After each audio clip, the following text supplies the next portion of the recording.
Okay. Couldn't you see the link? Was it? I'm not sure. Yeah, then I saw it. It's okay. Okay. No worries. Thank you. You know, sometimes teams like to be teams, and we don't know what processes are behind what is happening here. So, okay. So, but it's fine. All right.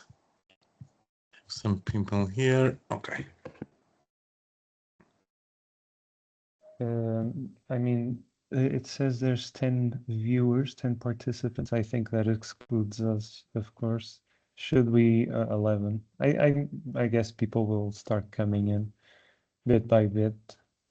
Should we start or should we give a little bit more leeway? I was just waiting for our typical 5 minutes in Portugal. Well, I must say that in the UK, and May might confirm, they use the 5 minutes as well. So it's not just us being us in Portugal. Like it's like it's a common thing, at least in the academic world, I would say. So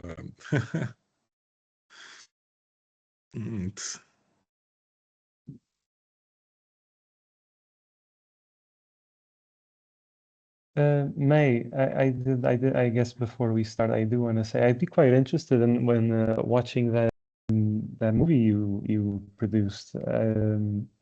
Is it a screen? Is it going to screen in some other places? Where can I watch it? Pedro, actually, I'll end the talk with more details, so I can give that if that's helpful. Okay, yeah, so cool. if that's helpful, because I thought it would be useful for everyone. Yes, it's got a little bit of gambling in it, but yeah, I can give everyone the more details. So if that's helpful, but I'm so pleased you've heard of it, Pedro. It'd be great. Yeah. Okay, so Pedro, I think we can start now. We have 19 people here, and then hello everyone. I will speak now em português, if you don't mind, and then. Olá, boa tarde a todos e muito boas-vindas. Estamos aqui para o nosso segundo webinar, que temos muito gosto de apresentar, e temos mais duas excelentes oradoras que estarão connosco. O Pedro Farrajota irá moderar esta sessão e, portanto, eu vou passar para ele e ele depois fará as devidas apresentações. Da minha parte e da parte da Beatriz, se ela não se importar, damos as boas-vindas uma vez mais, temos muito gosto, espero que participem, espero que gostem. Como eu referi antes, este é um tema que não é muitas vezes discutido e que eu acho que hoje pode ser uma boa oportunidade para também aprofundarmos um bocadinho melhor sobre o que é qual é que é a melhor evidência dentro nesta matéria, o que é que nós podemos fazer sobre isso, uma vez que até tem sido muitas vezes discutido mais ao nível da comunicação social em Portugal e, portanto, eu penso que isso é relevante. Obrigado a todos. Thank you all for being here. E agora passo para o Pedro, hand over to Pedro e até já. All right, everyone. From now on, I'll be speaking. Hello and welcome to the second webinar, as Ron said, in our series on acting on commercial determinants of health, focusing today on gambling. This webinar will be conducted primarily in English, as our guest, Dr. Van Schalkwyk, I think does not speak Portuguese, but I'll introduce our speakers shortly, but first, just a few practical notes. This webinar will last approximately 1 hour.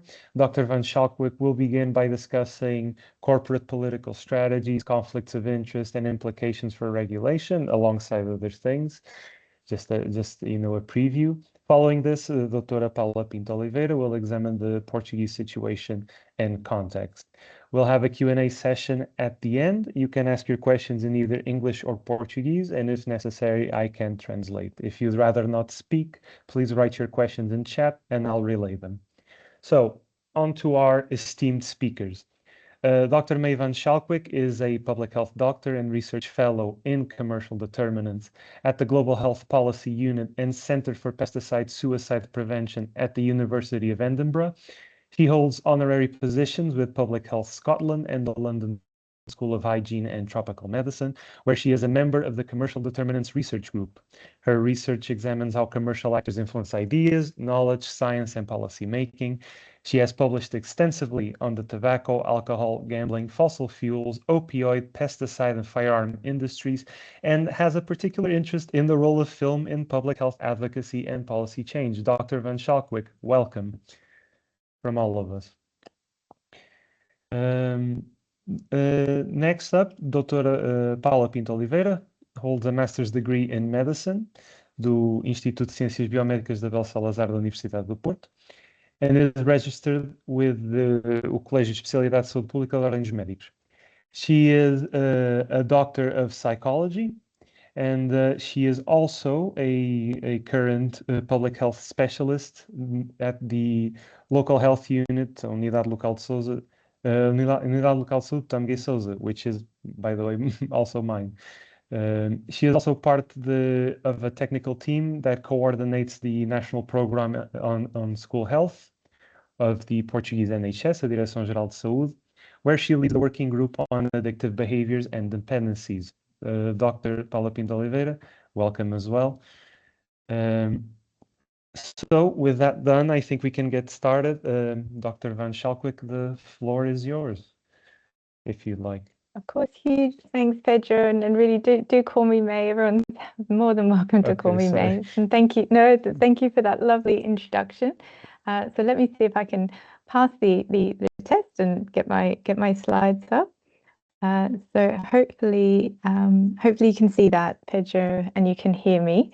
Yes. I'm perfect. Well, I wish I could actually present this in Portuguese. It's lovely to listen to, but I will be presenting in English. If I do say something that doesn't make sense, though, please in the question at Q&A, let me know and we can go back and go through it.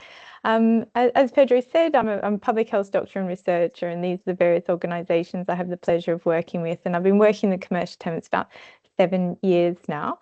I'll be giving a kind of very quick introduction to, I'll touch on some core kind of concepts from commercial determinants. We'll then do a bit of a deep dive into the gambling industry. Then I'll pass on to my colleague to go into more detail of the context in Portugal. I will be going quite quickly, but if there is anything, do ask, and I'm more than happy to also have follow-up emails and anything after the webinar as well. So, but let's get into it.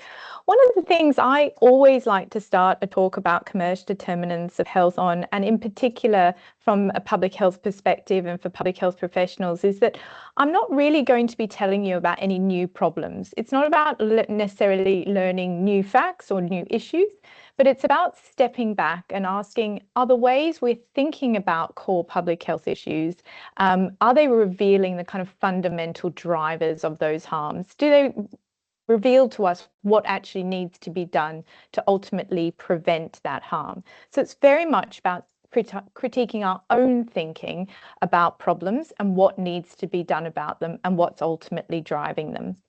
So if we then kind of take that way of thinking and perspective, and we think about kind of the core fundamentals of public health, we know that for years now we've had a really deep understanding of what's called the wider and the social determinants of health. So the understanding that these wider determinants very much shape population health, whether that's where you work, the air quality you're exposed to, the types of energy systems that we have. But importantly, that really, while this has been, profound progress in public health and has allowed us to achieve a lot, we haven't really been thinking about the role of corporate actors. And why that's so important is that that's very contradictory to we know the evidence, which is that the corporate actors as entities have only gained power and size and resources, and really fundamentally shape these conditions in which people live, play, work, and grow.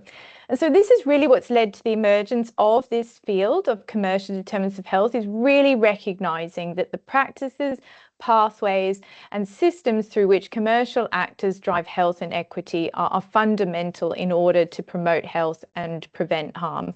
And we really need to be understanding how these systems work and what that means for both policy, or for policy, research, and practice. the reason I wanted to, you're probably quite familiar with this by now, is reintroduce this definition from the Lancet series on the commercial determinants of health, is that I think it's a really helpful starting place to kind of lay the scene for this talk. But as you can see, it doesn't even have the word products in there. So it's really signaling to us that it's not just about harmful products, but it's about the practices that industries use to allow them to create the conditions in which they can promote and sell their products. It's the pathways through which these practices can work, and the systems that either constrain or enable them. And importantly, always recognizing that these aren't just shapers. This doesn't just shape people's health. Commercial practices are a major driver of inequity. And when we think about gambling harm in particular, there are substantial inequalities of who's harmed and who isn't. So we know from this evidence base that really so many more industries beyond tobacco, which can be the kind of quintessential commercial determinant, really do shape people's health, and their decisions and the practices they adopt can have profound implications for people's health. Sorry, I just brightened that up a bit. From infant formula industry, who was recognized as a driver of maternal and infant mortality as far back as the 1980s, leading to the WHO code. We know that the pharmaceutical industry has profound implications for population health, not just the benefits, but look at the opioid crisis and look what happens when harmful practices are adopted by that industry.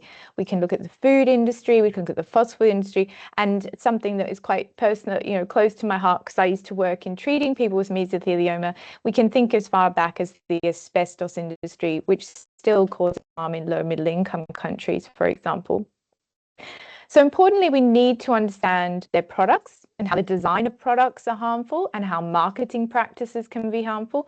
But we need to understand these corporate political activities, the ways in which corporations shape norms and values, understanding public debate, policy and science, and how these work synergistically to drive harm at the population level and create those conditions in which harm can continue. So just touching on a few of these corporate political activities that I think as public health professionals, you really have to be able to understand how they function in the interest of commercial actors. And one of the ways is which industries cast doubt on the evidence base and why that is so strategically valuable to them. So I think it's just important to revisit this quote, which is a famous quote from the tobacco industry, and it's often shortened to "doubt is our product." I really wanted to share with you, and I will send all these slides around after the talk, the full quote, which is about maintaining that it's about shaping, sorry, I'll read the whole thing and then I'll just explain it to you. So doubt is our product, since it is the best means of competing the body of facts that exists in the mind of the general public.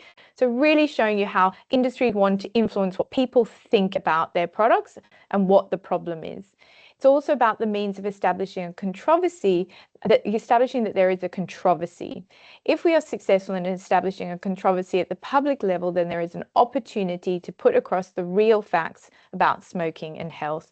And what they mean here is, as long as people think that the science isn't settled, we're really not sure if there's harm, if this product really causes harm, or that our practices do, then there is an opportunity to cast doubt and ultimately delay. And that is about stopping any regulation that is unfavorable to the industry. But of course, we know that those policies are exactly what public health is trying to achieve. It's about shaping then the whole scientific pipeline. It's not just about casting doubt on independent science. It's about controlling the research agenda, what research even gets done, who does it, in what way, where's it published, who peer reviews it, where's it, when it is published, how the media receives it, how it's used by government. You have to understand it's at every step of the way, and the gambling industry has been able to really capture the research agenda when it comes to and that's been a core part of its practice, and I'll go into more detail. And then finally, it's the ways in which corporations manipulate they build their image as legitimate policy actors and as our partners and friends in actually driving in addressing the problems that they are actually core drivers of. So they really manipulate this concept of corporate social responsibility, very much partnering with reputable organizations and professions like public health and health professionals. But it's very much about making sure that industry favorable, often least evidence-based solutions are adopted. It's about substituting for policies that they don't want the government to enforce, about building partnerships, creating bodies that are fully funded by them, but calling them independent, and ultimately marginalizing public health so that public health appears extreme and unreasonable. And this is very much about maintaining in the mind of the public, if you think about going back to that quote, norms and values and problem ideas that are about problematizing people and their supposed bad choices, and always deflecting from looking upstream, which we know is core to public health, at the drivers of that harm, the structural drivers, policies, actions of industry, and owning of the scientific process and the policy-making process. But while I think it's fair to say there's now so much evidence and understanding of, for example, the tobacco industry and its practices, we're getting growing recognition of things like the fossil fuel industry, food industry, baby food industry. I think there are industries like the gambling industry that, I mean, we've seen really big shifts in really the last 5 years, recognizing it as a harmful industry. But traditionally, it's been ignored. We can think about that potentially in relation to things like social media and big tech more generally, and also other industries like, for example, others that I study, the pesticide and the firearm industry. And this is often because their links with, for example, human disease are not as clear. You know, you can't really point to a cancer that's caused by playing too much roulette, and it doesn't cause harm in the same way. And I think the industry's really been able to hide behind those differences, despite really over 100 years, if not longer, recognizing that gambling destroys lives, families, and communities. So I'm going to focus now specifically, we'll go into a deep dive in gambling. I will be going quite quickly because I want us to have enough time for questions. But as I said, we can cover anything that you don't feel is clear. What I want to start by saying is that we cannot underestimate how profoundly our gambling environments have changed. Now, I might say gambling, and for some of you, it might even conjure up an image like this. You might think, yeah, gambling, a day at the races for someone, or a scratch card, at Christmas. But actually, the reality for many, many people in predominantly deprived communities, their gambling environments are completely saturated. It's on their phone, it's on their feeds, they see it on social media, it's on billboards. If you're a football fan like me, you can see it all over the t-shirt, the perimeter. Gambling is everywhere, and it's highly normalized. These are also not just physical products, they are digital algorithms that, think about it, if you're finished gambling at 2 in the morning, the industry can see that you've stopped and literally say, continue gambling. This is like someone being able to see that you've just taken out the last cigarette of your box and refilling it for you to then go on and consume another pack. We mustn't underestimate how advanced this industry is and how it can entice you to keep gambling. I'm going to now go into more detail about what the situation is in the UK, because it is such an important case study for anyone who wants to understand this industry and what the issues are that we face. The UK is one of the most liberalised gambling markets in the world and is home to some of the most sophisticated companies. And this is it's got a long history in the UK, but really the kind of crux of our story today is what's called the Gambling Act 2005, which really fundamentally liberalised this industry and reframed the industry. So why I think this is really important to understand is that core to a lot of commercial determinants of health is framing. How things are framed, what the role of the industry is, and who's to blame is fundamental to bringing about the types of policy changes that industry wants to see embedded. So the Gambling Act 2004 was fundamentally about bringing in a political and policy discourse that was highly favourable to the industry and completely changed how gambling was talked about in policy. The policy before this act was that this is a harmful industry that needs to be restricted and no one should be enticed to gamble in the pursuit of profit because it's so dangerous if we do that. The 2005 Act completely reframed the industry, said it's a leisure industry, it's all about fun. We just have to balance, you know, the harms with the benefits, that it's nothing about a harmful industry and its addictive products. There are just some people who can't gamble properly. They're either inherently faulty or they're making poor decisions.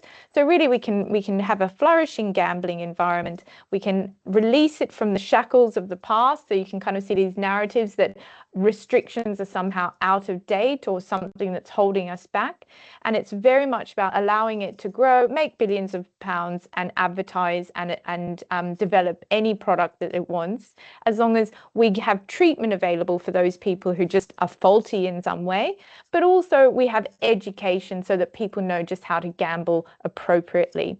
And also, quite problematically, the industry then was reframed as also being able to fund research, education, and treatment, and yet no governance structures were put in place to put firewalls between the industry and what it would ultimately want to fund through education, research, and treatment. And I'll go through what this led to and how the industry has used this policy change very much to their strategic advantage. But just thinking back to that definition of the systems, practices, and pathways, we must never underestimate that it's not just the practices of the industry and how they use them, but the way governments set up policy systems and pathways that allow those practices to really be so powerful. And that's exactly what we've seen in the UK, a gambling policy regulatory system that's enabled the industry to become so powerful.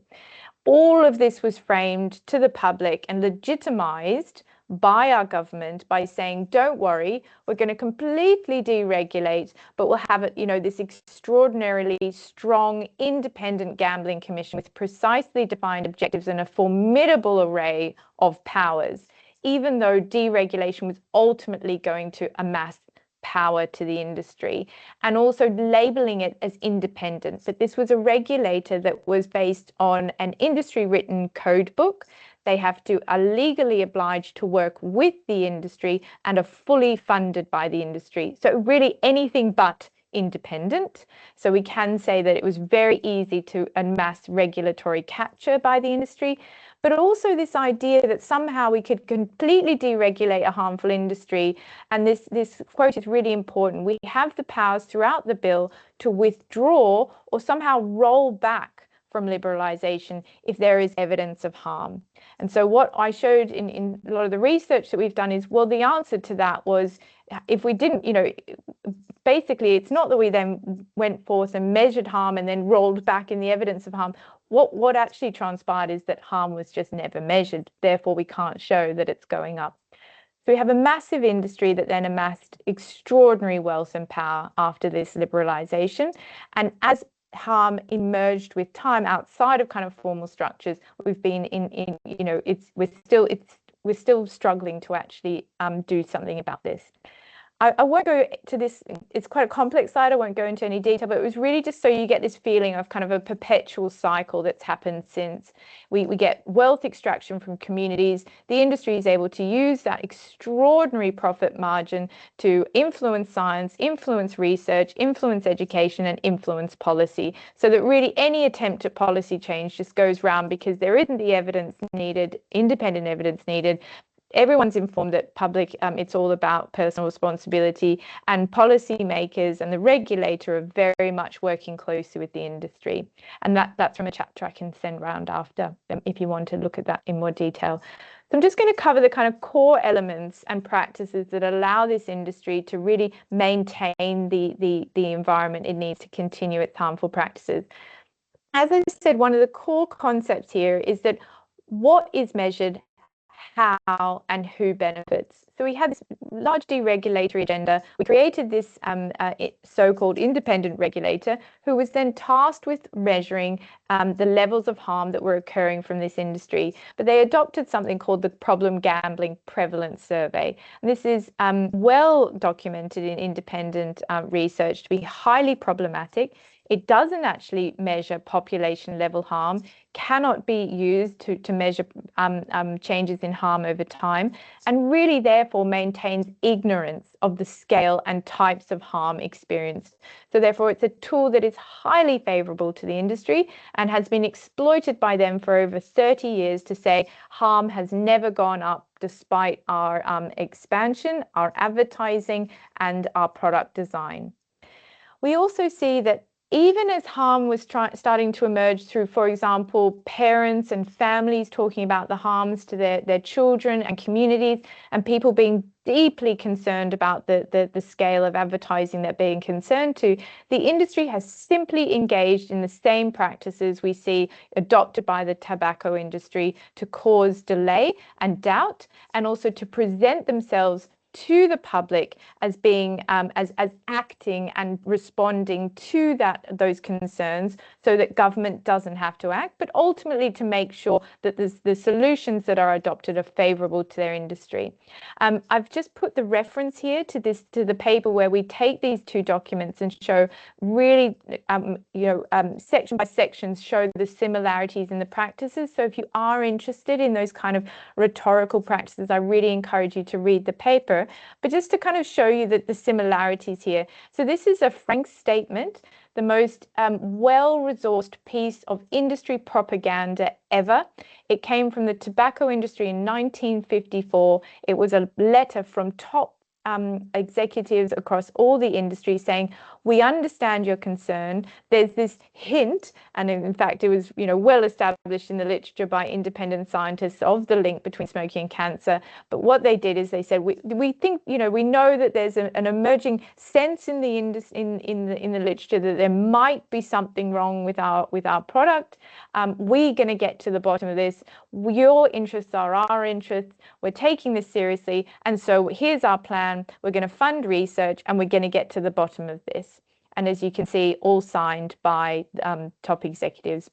And we see here, almost 70 years later, 2014, don't worry, our product is it's fun. We know, just like cigarettes, it starts, everyone benefits from cigarettes, but we understand there are some concerns emerging relating to our product. But don't worry, we're going to act. They didn't need to pledge to commit to doing research because it was they already were the funders of research. But don't worry, we'll deliver public health programs. We'll create a supposedly independent watchdog, which will be fully funded by us and have industry on its board. We'll call this the Senate group, but government doesn't need to act because we're taking control, and we will get to the bottom of this.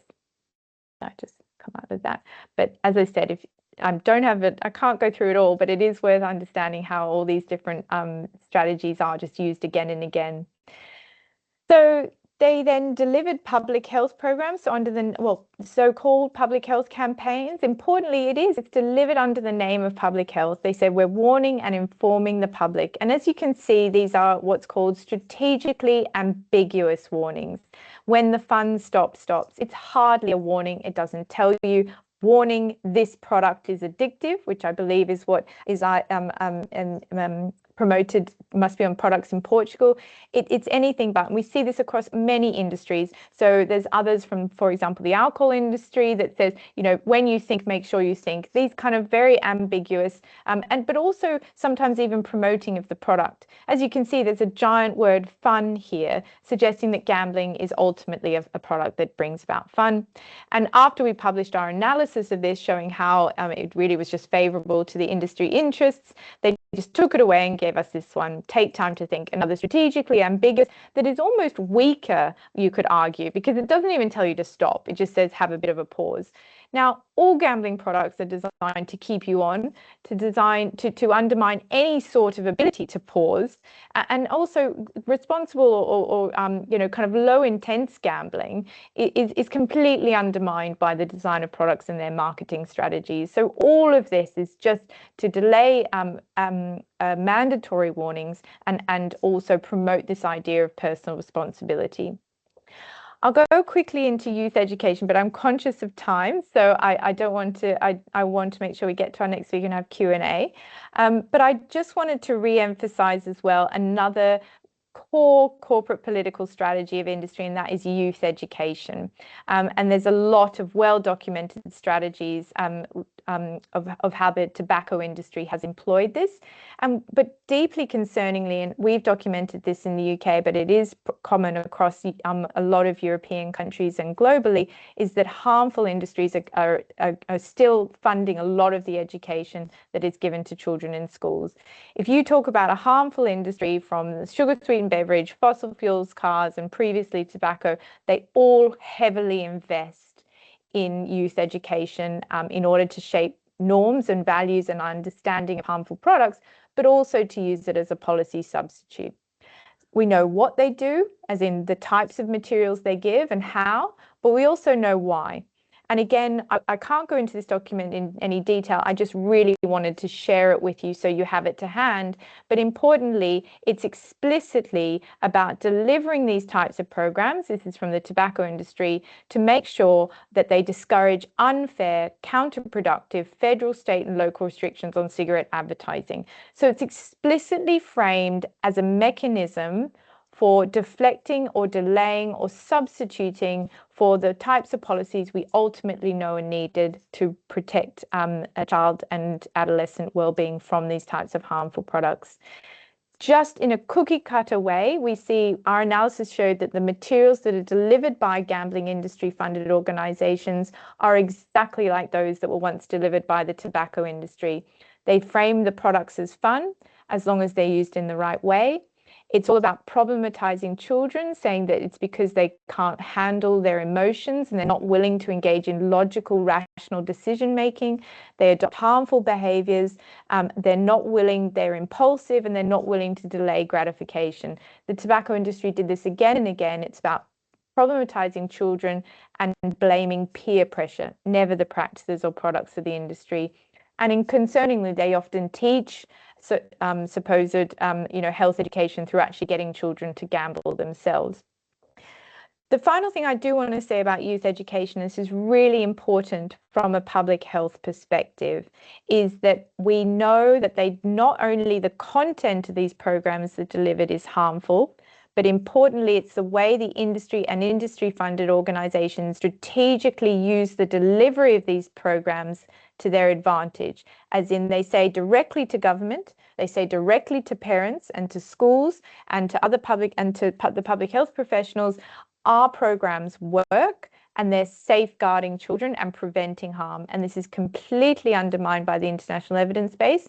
And they also do this by manipulating their use of evidence and citing it inappropriately, and also presenting their evaluations of the program as proving effectiveness when they are never designed to establish effectiveness.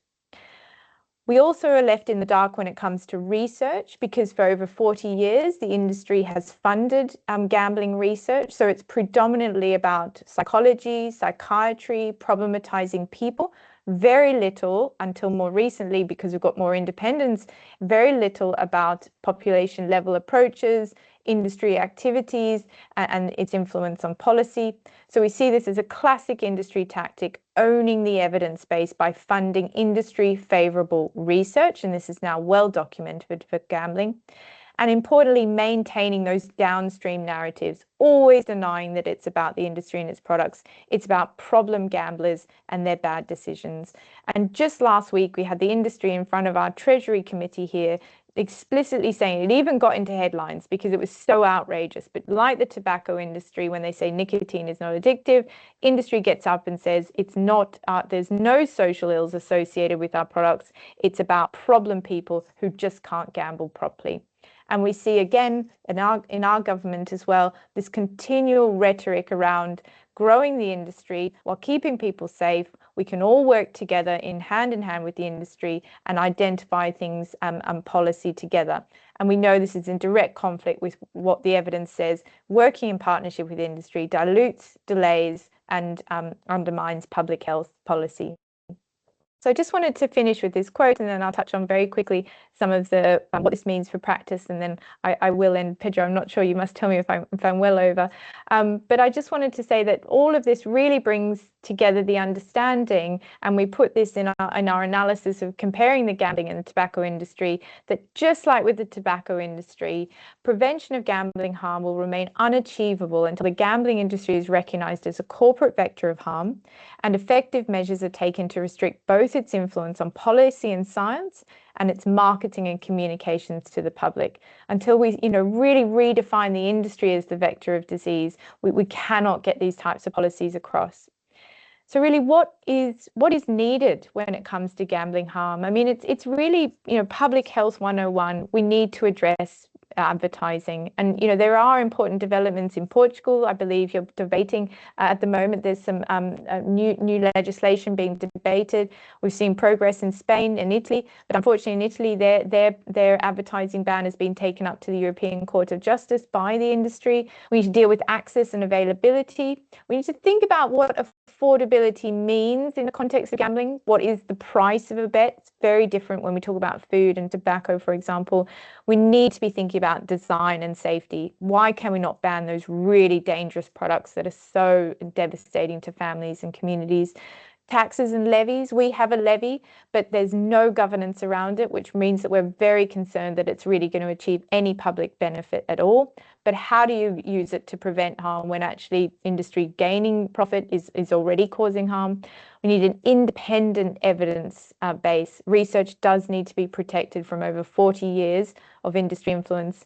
We need independent information, education and warnings. Again, this is not new to gambling. We knew this with tobacco. And importantly, just like with tobacco, Article 5.3, we need to protect the policy making, regulation and practice, public health practice from undue influence by industry, and ultimately coming back to reframing the narrative. This is a harmful industry of harmful products. It's not about vulnerable or faulty people. So really, for you as public health professionals, I think it's very much about seeing these parallels across history. We must be able to draw on the lessons learned from other industries, be part of that reframing agenda, reflecting on the way we talk about problems and moving beyond problem and responsible gambling rhetoric. It is about recognizing how we can contribute to that protection of policy, research and education, thinking about what evidence we use and who we're engaging with, and preventing industry influence. I've shared here some links to some tools that we've developed specifically for local public health teams to be able to govern policy making and education and practice, as well as upskilling local community, local public health teams on commercial determinants more generally, and thinking about how we can reclaim our language. Prevention, safety, independence, evidence, effectiveness, all of these are weaponized by industry and industry-funded organizations in ways that really distort public understanding of what effectiveness, how it can be established, what is prevention, and actually what is needed to keep people safe and what independence means. It's also about, as Pedro was saying, about getting this evidence base to the community and the public and policy makers. This is quite a heavy talk I've just given you. It's all about evidence and framing. None of this is very accessible to people. So we've made a film about commercial determinants, which is now publicly available by our Vimeo channel. And we really want people to use it. And we'll be working closely with some colleagues to try and get it also translated so that it will be in Portuguese if we can. And then finally, if it is of interest, we also take some of our gambling articles and make it into short films, because I think a lot of what we underestimate is it's not just our research and our practice that's going to change things. We need the public to be, redefining what health promotion is. And it is about telling the whole story of what's driving ill health and actually what's needed to prevent it. Thank you so much. I'm sorry we went through a lot, and I hope I didn't go too much over time, and I really look forward to your questions. Well, thank you, May. In the interest of time, I think we'll perhaps move on to the next presentation, and then we'll do a big final Q&A for everyone, if you don't mind. Doutora Paula, you're up. Good afternoon to everyone, and thank you for the nice invitation to be here today in order to share with you the Portuguese national perspective of gambling as a commercial determinant of health. I would like to share my my screen. Please confirm if.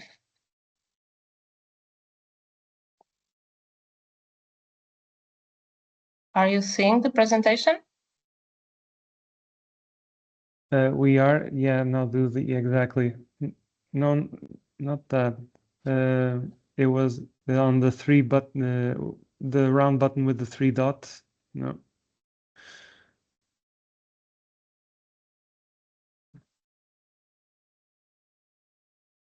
Okay, now that button with the three dots in the middle.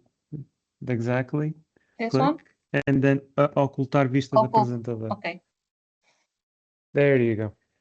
Okay. Perfect. It's okay now, right? Yes. Please start. Thank you. As I was telling, I will explore today a little bit how gambling practices and industry strategies affect public health, mental well-being, and financial stability. I will focus on Portugal, examining some regulatory frameworks, gambling patterns, and harm reduction measures, highlighting their implications for both individuals and public health.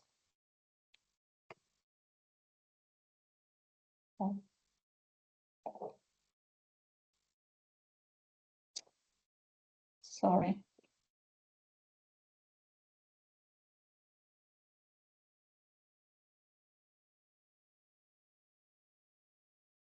Sorry, I was in the last slide.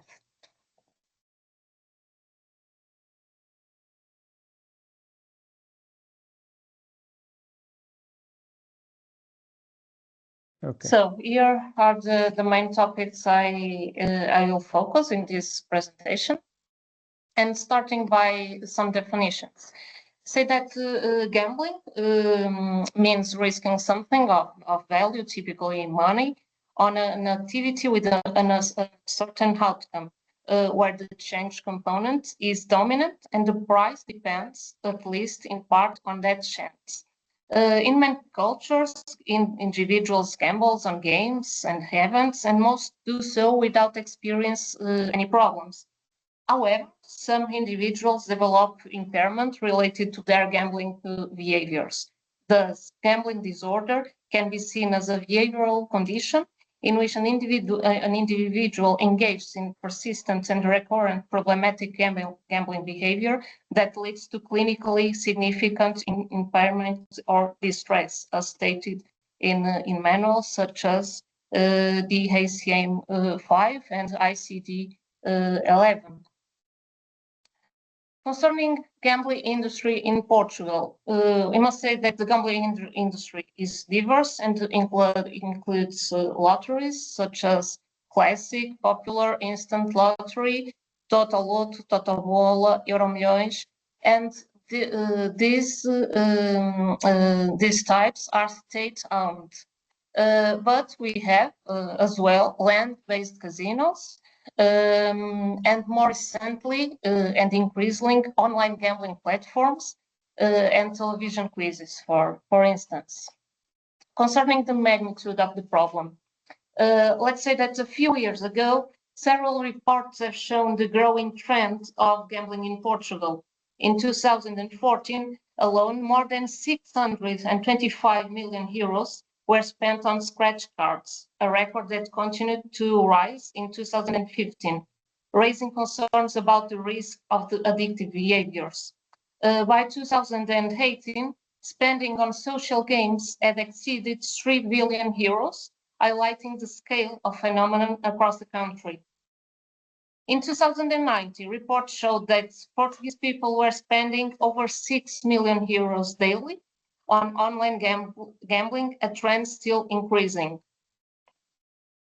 And more recently, what we can see that last year, gambling in Portugal reached record levels with total bets exceeding 24 billion euros, largely driven by online gambling.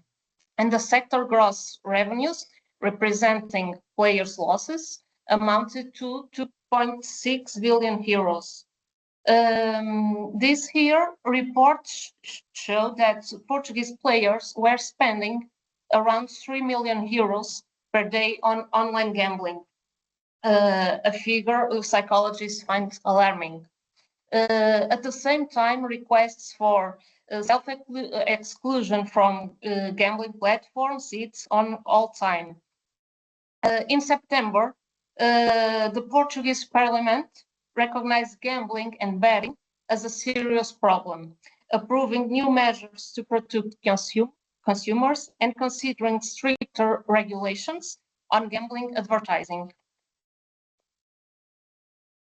Epidemiologically, to say that data from a systematic review shows that the prevalence estimates range from 2.7% to 6.5% on general population, but in adolescents, the prevalence of problematic online gambling can reach 1% of this group.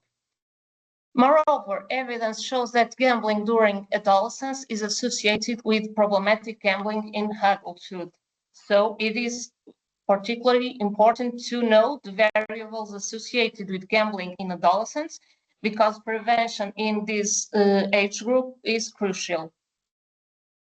So we know that adolescent gambling is influenced by sociodemographic, psychosocial, family, and contextual factors.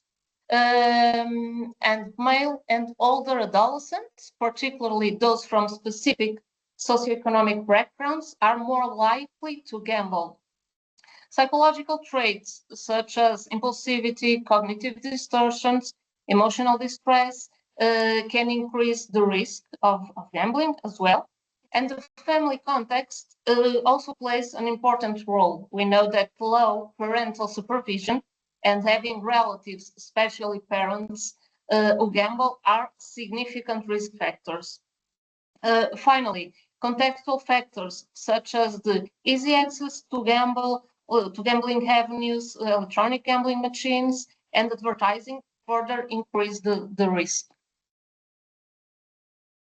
There are several instruments to assess gambling disorder symptoms. And the South Oaks gambling screen is the most widely used and available in both 20 and 5-item versions. Shorter tools generally are especially useful for individuals with co-occurring mental health conditions. Moreover, given adolescents' developmental characteristics, specific measures have been developed and are recommended, with the South Oaks gambling screen revised for adolescents being the most frequently applied in this age group. Concerning the etiology of gambling disorder is complex, and the interplaying of several factors is as this one. Gambling-related factors, that is, the structural aspect of the gambling experience include that characteristics of online gambling that potentially support the initiation, progression, and continuity of the activity. First and foremost, studies confirm online gambling to be more addictive than offline gambling, with some participants admitting that it is easier to spend money online than in an offline gambling environment. Also biologically, genetic and neurobiological factors are increased risk to gambling, and psychologically speaking, traits such impulsivity, maladaptive coping play key roles as well. Socially, peer influence, online gambling communities, and the widespread availability and marketing of gambling further contribute to the development of the disorder. And concerning the risks and harms related to online gambling, in terms of physical health, it is linked to poor outcomes than land-based gambling, including sleep disturbances, sedentary behavior, poor nutrition, and neglect of personal health. Regarding mental health, online gambling correlates with higher rates of mood and anxiety disorders, schizophrenia, and personality disorders, with many of these conditions often preceding gambling disorder. Moreover, substance use commonly co-occurs with gambling disorder, particularly alcohol and drug consumption. The impact extends, of course, to interpersonal relationships, where gambling can cause financial strain, emotional distress, family conflicts. But it's important to note that involving family members in treatment can improve outcomes and reduce relapse rates. At the level of society at large, gambling disorder represents a growing global public health challenge. The expansion of online platforms increase accessibility and risk, contributing to harms higher than those caused by substance use and some chronic physical disorders. Finally, legal issues arise around regulation, consumer protection, and data privacy. The ease of access, especially for young people, increases vulnerability to excessive spending and eventually addiction. This article proposes an interesting model explaining how the commercial determinants of health contribute to gambling-related harm, namely suicide and suicide attempts. And it shows how the gambling ecosystem undermines suicide prevention by promoting harmful gambling behavior. Framed within the dominant narrative of the responsible gambling, the industry depends on addiction to maintain and expand its influence, and efforts to implement effective harm prevention measures are often obstructed by industry actors who use behaved evidence focused on individual responsibility rather than the systemic causes, as May talk so well. In terms of regulatory and legal framework in Portugal, to say that since 2015, online gambling has been legalized in Portugal, and according to the mentioned law, the government grants licenses to gambling companies that wish to operate in Portugal.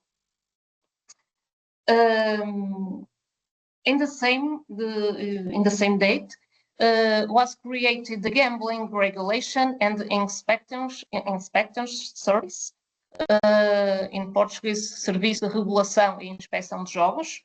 That is the entity responsible for regulating, supervising, and inspecting gambling in Portugal since then. And their main functions are granting license to operators, combating illegal gambling, ensuring compliance with responsible gambling rules, supervising entities to verify adherence to national legislation, and imposing fines and penalties. In 2018, the Portuguese Service for Intervention in Addictive Behaviors and Dependencies launches the document Healthier Gambling Towards a Responsible Gambling Policy. It's an interesting document that proposes recommendations across multiple levels of interventions, drawing on international experiences that have emerged as best practices, or at least as promising strategies.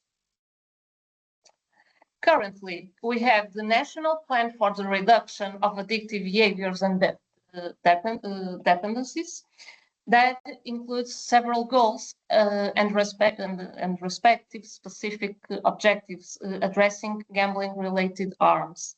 More specifically, it aims to reduce risky gambling behavior, lower the prevalence of gambling abuse and dependence, limit minors' access to money-based gambling, and decrease gambling-related crime. Among its specific objectives are the early identification of maladaptive behaviors that may lead to addiction, as well as the promotion of legal, safe, and non-addictive gambling practice through effective legislation, regulation, and online safety measures. In terms of response to online gambling, they encompass regulation, treatment, self-help initiatives, prevention, and harm reduction strategies. From a regulatory perspective, gambling policy has shifted from prohibition to commercialization, attempting to balance profit with social responsibility. Online gambling presents new tools like data analytics, used to mitigate risks, though evidence of their effectiveness remains limited. Overall, research supports a public health-oriented regulatory model, emphasizing the protection of vulnerable groups. In terms of treatment, cognitive behavioral therapy is the most effective psychological intervention, reducing gambling severity and improving quality of life. Also, motivational interviewing and personalized feedback interventions also show promise, especially when combined with CBT. Moreover, self-help initiatives such as Gamblers Anonymous and related fellowships for families provide support through peer-based programs.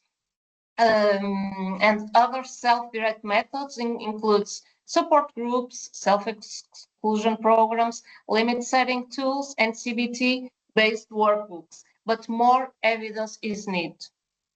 In terms of prevention efforts, they are based on education, CBT, technology-based controls, and community support. School-based programs targeting adolescents are particularly important, focusing on risking awareness, decision-making, impulse control, coping strategies, empathy, and family involvement in order to reduce early gambling, initiation, and related harms. Finally, harm reduction and minimization strategies aim to reduce gambling-related damage. Core measures include age verification, self-exclusion, and education for informed gambling choices.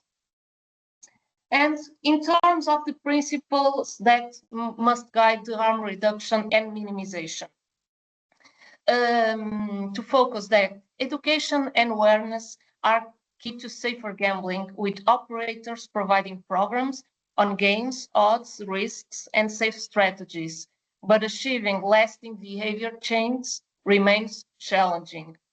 In terms of responsible gambling tools, operators can offer responsible gambling tools like self-monitoring, limit setting, breaks, and pop-up message in order to help players to control time and spending.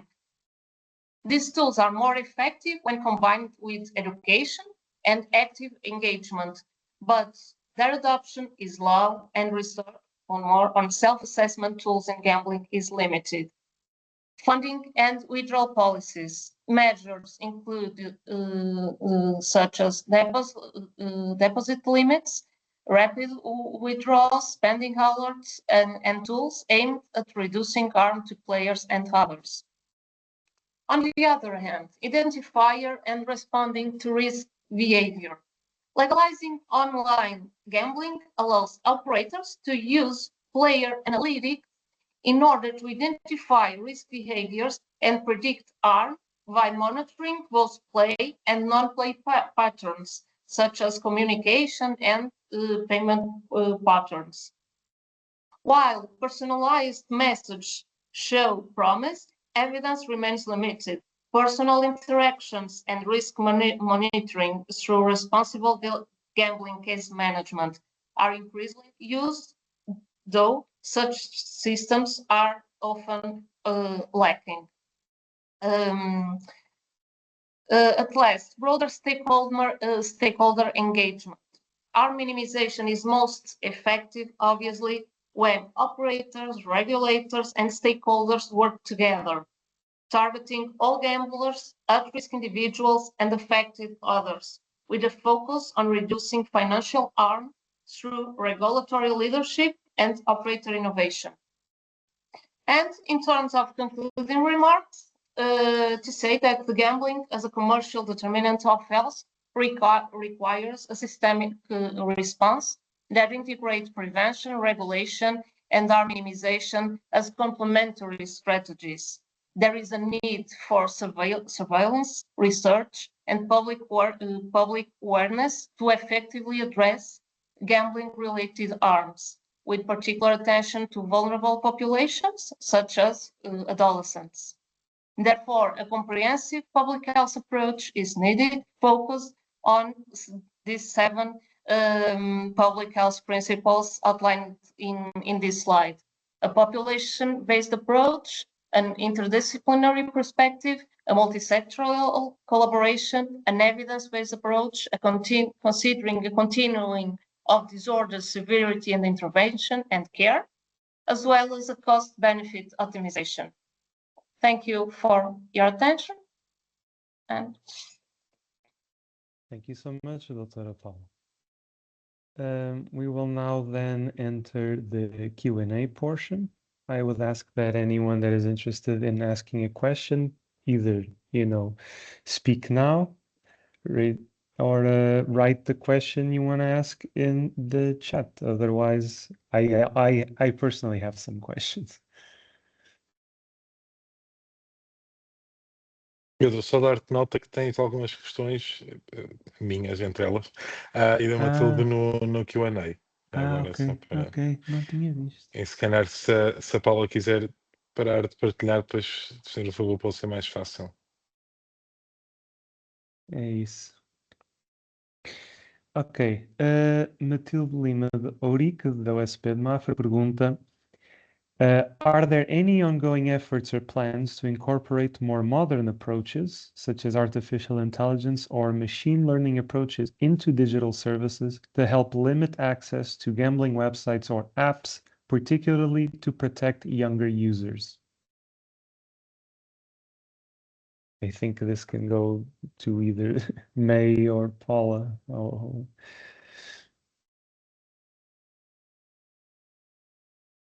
I can say a little bit about one of the things I think is interesting about the fact that so there's advances in kind of blocking software, so you can choose not to see certain ads. I think one of the issues with that, though, is that obviously it's not a comprehensive advertising ban. It relies on people actually having to put this in place. I mean, I suppose the analogy would be, let's just let tobacco advertise everywhere and people can block it if they want to. So I think it's still putting the burden on people to be able to then take action and try and make their unsafe environment safe.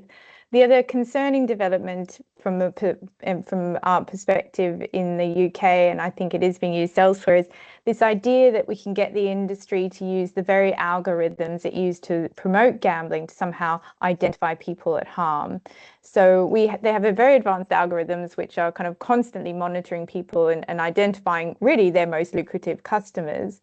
But our regulator has said, we want you to use, and this is their explicit words, we want you to use the tools that you use to make profit to prevent harm.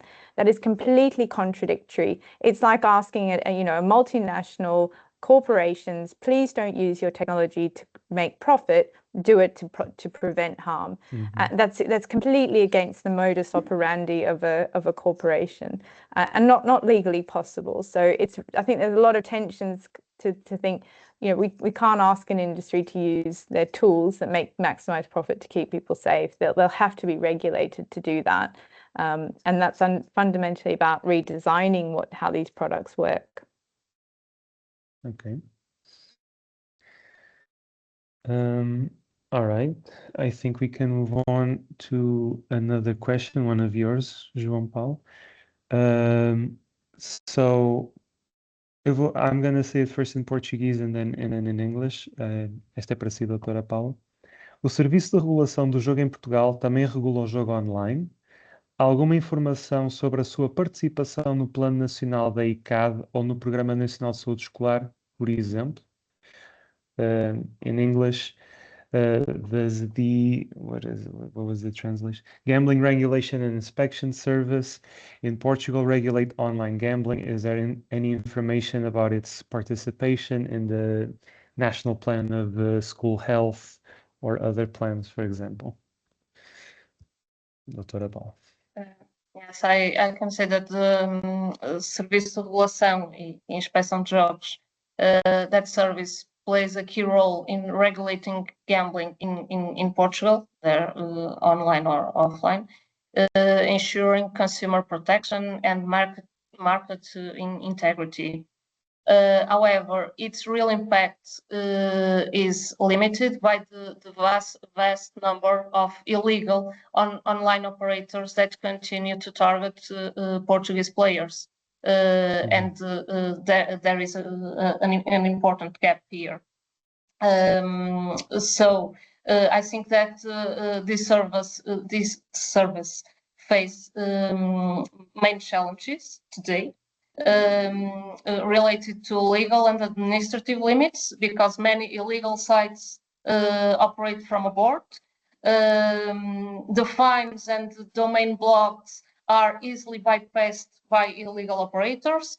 There is as well weaknesses in advertising regulation, because illegal operators use influencers, affiliates, and social media to promote themselves. And the public awareness, because many consumers cannot easily distinguish legal from illegal sites, making the point to the national program of school health. Actually, we are working on the new program, and this is update questions that we must consider, because considering that challenges, we must think about the changes we must improve, and a stronger international cooperation. I think that it's important, because internet is worldwide. Advertising controls, restricting ads to licensed operators, the importance of public awareness campaigns, informing players about legal options and risks of illegal gambling, and modernized technology monitoring. I think that using artificial intelligence can be good to detect illegal sites, for instance, and faster domain blocking.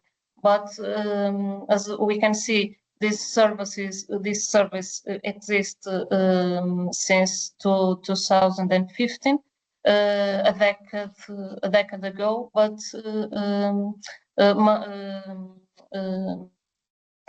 these rapid changes must be considered inclusively in the school health programs and the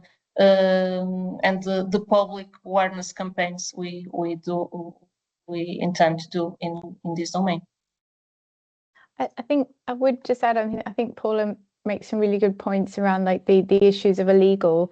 I think one of the points though to make is how the regulated industry really overplays that. You know, they always say, oh, you know, if you regulate us, you'll just fuel the black market. I think it's really, really important to understand that that's not an you know, one of the things we see in the UK is that they say that then that's an excuse to kind of deregulate or not regulate the licensed industry, which is harmful itself. And I think it's just really important to understand that you're fueling kind of black market by deregulating deregulating the licensed industry, because you're fueling demand. If they can advertise, people will go. So one of the things I always try and stress is there's an intimate relationship between the regulated industry and the black market. And I think Paula also stressed that, that there's need much more international coordination. The one other thing, I suppose, just kind of going back to my talk, just to really re-emphasize, though, is that we do need public awareness and youth education, but in the absence of other regulatory measures, that they're constantly undermined by the design of the products and the advertising. So it's a challenge in public health to advocate for this without then kind of promoting an industry favorable narrative that education is going to keep people safe, even if they're living in unsafe environments and deregulated products. So I think it's a real challenge for public health to deal with this, in that, what are the minimum conditions in which you should even start to promote those kind of, how would they be effective? Because I think it's often that industry really promotes those types of measures, but to delay the others that we know are needed. Okay, thank you both for your answers. As we are running very short on time, we've gone a little bit over the limit. I think I'll just add one question from myself, if you don't mind. And it is a hypothetical. So in line with what you said, May, there's a big tendency for the government to sort of have this view of they have to balance the public good that controlling gambling does with the industry interests, because that part is favorable to the economy. So what I want to ask, and this is for you both, the hypothetical is, if you had 60 seconds with a finance minister, it's a very short time, I know, but if you had 60 seconds with a finance minister, how would you reframe gambling from a revenue stream to a net social cost?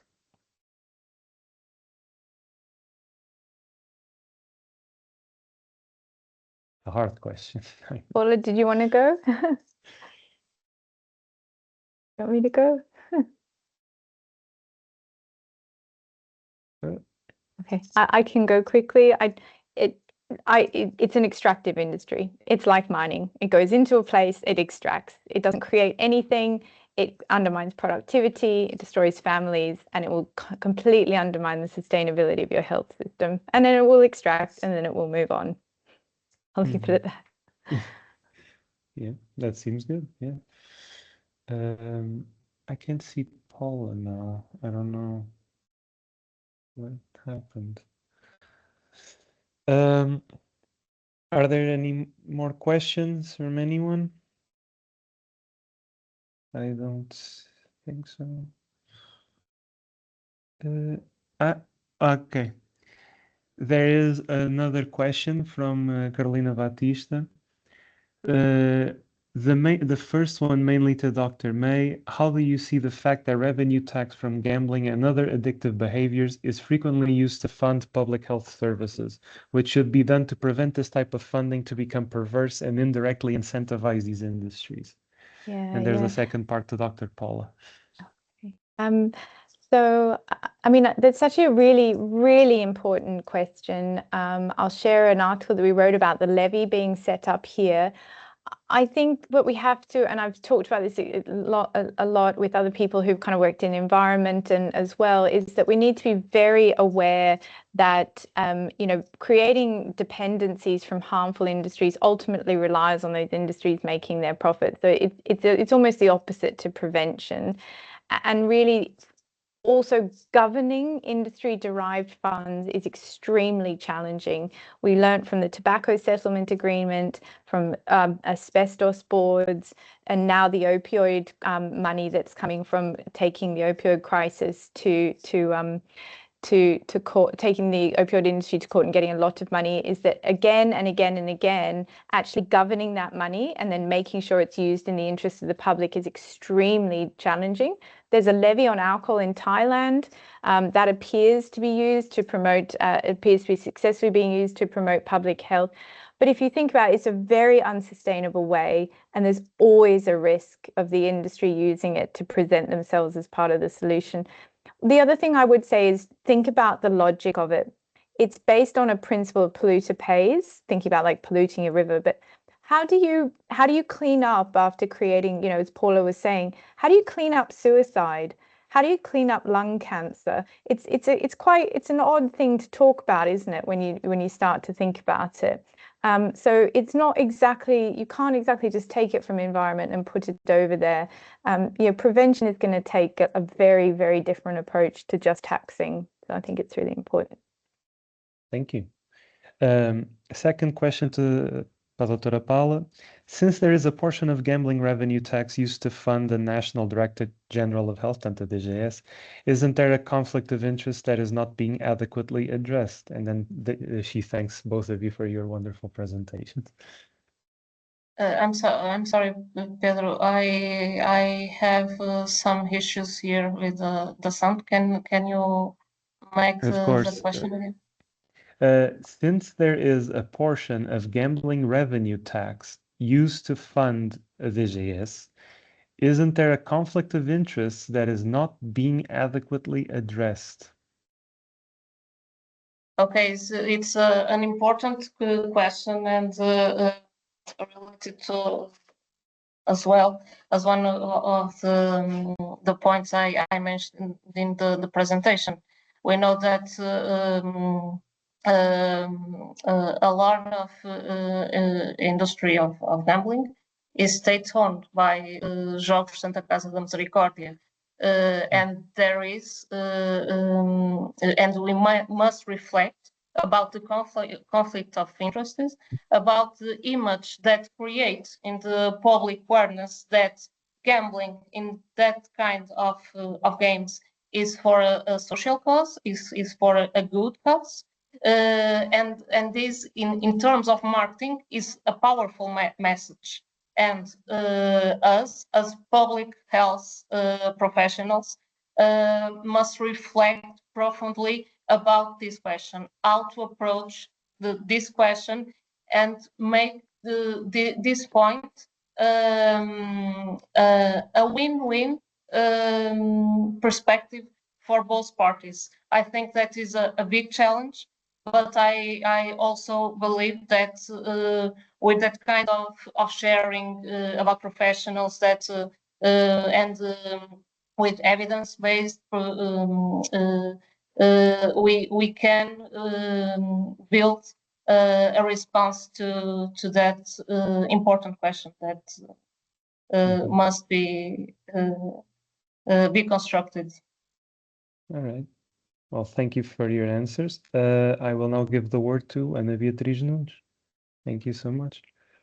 Thank you, Pedro. So before we wrap up, just on behalf of the Working Group of Commercial Determinants of Health and the Portuguese Association of Public Health Doctors, we would like to thank both May and Paula for their wonderful presentations, and I think the valuable food for thought they provided us all with.